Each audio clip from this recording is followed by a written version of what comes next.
Assalamualaikum warahmatullahi wabarakatuh. Perkenalkan, nama saya Laila Safitri, NIM 025 dari Pendidikan Geografi 2019A. Saya akan memaparkan materi mengenai sumber daya perikanan tangkap. Pengertian perikanan tangkap. Sebelum itu, kita perlu mengetahui apa sih perikanan itu. Perikanan adalah semua kegiatan yang berhubungan dengan pengelolaan dan pemanfaatan sumber daya ikan dan lingkungannya, mulai dari praproduksi, produksi, pengolahan, sampai dengan pemasaran yang dilaksanakan dalam suatu sistem bisnis perikanan. Perikanan tangkap adalah kegiatan ekonomi dalam bidang penangkapan atau pengumpulan hewan dan tanaman air yang hidup di laut maupun perairan umum secara bebas. Menurut Naamin 1987, sumber daya perikanan tangkap itu dikelompokkan menjadi 4. Yang pertama, sumber daya ikan demersal, yaitu jenis ikan yang hidup di atau dekat dasar perairan. Contohnya ikan kakap merah dan ikan bawal. Yang kedua, sumber daya pelagis kecil, yaitu jenis ikan yang berada di sekitar permukaan. Contohnya ikan layang dan ikan kembung. Yang ketiga, sumber daya ikan pelagis besar, yaitu jenis ikan oseanik yang bermigrasi sangat jauh. Contohnya ikan tuna dan cakalang. Yang keempat, sumber daya udang dan biota laut non-ikan lainnya, seperti kerang dan kepiting. Konservasi dan rehabilitasi untuk sumber daya perikanan tangkap.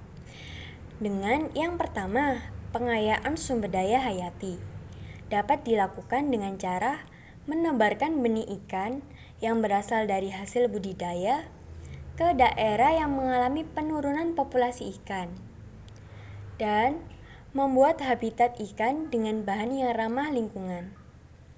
Yang kedua, perbaikan habitat dengan cara memitigasi perubahan iklim, melindungi ikan dari pencemaran, dan dengan cara perbaikan kualitas air.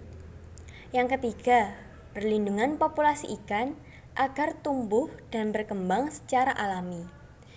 Hal tersebut dapat dilakukan dengan cara penyediaan atau perlindungan daerah pemijahan ikan, penyuluhan dan penyadaran tentang rehabilitasi populasi ikan, pengawasan terhadap perlindungan populasi ikan, dan penegakan hukum terhadap pelaku kerusakan populasi ikan dan organisme laut lainnya.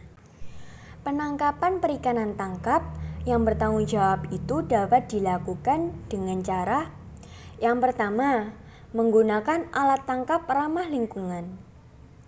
Alat tangkap yang ramah lingkungan hendaknya memenuhi syarat sebagai berikut. 1. Selektivitas alatnya tinggi. Alat yang digunakan untuk menangkap satu spesies dengan ukuran yang kurang lebih sama. Jadi dalam penangkapan ikan itu harus menggunakan alat yang selektif, terutamanya terhadap ukuran jenis ikan yang akan ditangkap. Yang kedua, penggunaan bahan bakarnya rendah. Yang ketiga, investasi rendah. Yang keempat, hasil tangkapan sampingan rendah. Hasil tangkapan kurang dari 3 jenis dan berharga tinggi. Yang kelima, hasil tangkapannya segar.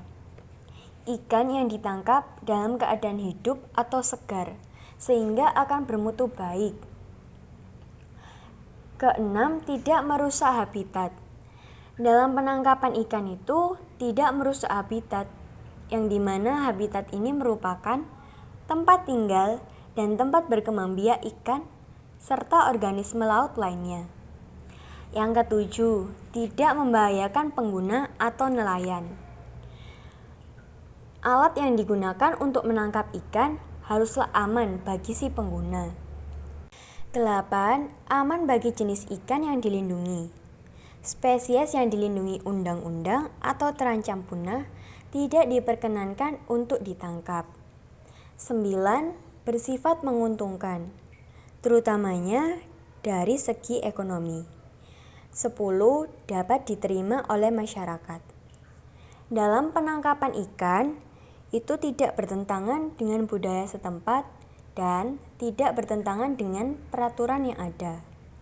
11 legal, yaitu sesuai dengan peraturan hukum atau undang-undang yang berlaku. Contoh alat tangkap yang ramah lingkungan seperti jaring lingkar, pukat pantai, scoop net, jala lempar, dan pancing. Yang kedua, dengan menggunakan rumpon sebagai alat bantu penangkapan ikan. Rumpon adalah salah satu jenis alat bantu penangkapan ikan yang dipasang di laut, dengan tujuan menarik gerombolan ikan agar berkumpul di sekitar rumpon. Melalui pemasangan rumpon, kegiatan penangkapan ikan akan menjadi lebih efektif dan efisien karena tidak perlu lagi berburu ikan, tetapi cukup melakukan kegiatan penangkapan ikan di sekitar rumpon tersebut. Menurut Jungjunan tahun 2009, fungsi rumpon untuk ikan sebagai tempat berteduh, tempat mencari makan, tempat berlindung dari predator, titik acuan navigasi bagi ikan tertentu yang berbahaya, dan substrat untuk meletakkan telur. Yang ketiga, penangkapan perikanan tangkap itu harus memperhatikan ukuran ikan layak tangkap dan daerah serta waktu penangkapan ikan. Ukuran ikan layak tangkap. Ikan-ikan yang berumur muda itu harus dibiarkan tumbuh dewasa terlebih dahulu. Masalah yang sering terjadi itu nelayan tidak lagi memperhatikan komposisi ukuran ikan yang ditangkap. Sebagian besar hasil tangkapannya didominasi oleh ikan-ikan ukuran kecil atau belum layak tangkap. Padahal, semakin kecil ukuran rata-rata ikan yang tertangkap, berarti semakin berkurang jumlah ikan yang berkesempatan memijah.